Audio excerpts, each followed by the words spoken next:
নোয়াপাড়ায় বন্ধন মানব কল্যাণ সংগঠনের অফিস উদ্বোধন। আজ শুক্রবার বাদাছর যশোরের অভয়নগর উপজেলার পৌরের ৪ নং ওয়ার্ড সংলগ্ন ছাতা চত্বর এলাকায় বন্ধন মানব কল্যাণ সংগঠনের অফিস উদ্বোধন হয়েছে।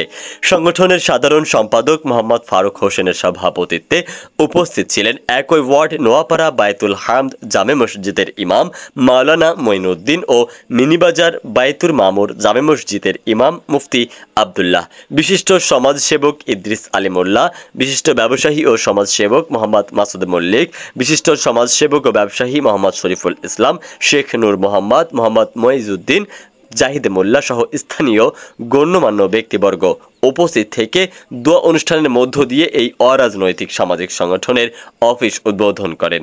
এ সময় সংগঠনের সহসাধারণ সম্পাদক মোহাম্মদ সোয়াইব মল্লিকের সঞ্চালনায় সংগঠনের সার্বিক বিষয়ে আলোকপাত করেন সংগঠনের সহসাংগঠনিক সম্পাদক মোহাম্মদ জিলানী হোসেন। শেখ আলী আকবর, গাংচিল টিভি নিউজ ডেস্ক। গাংচিল টিভি, সত্য প্রকাশে অনুসন্ধানে চোখ।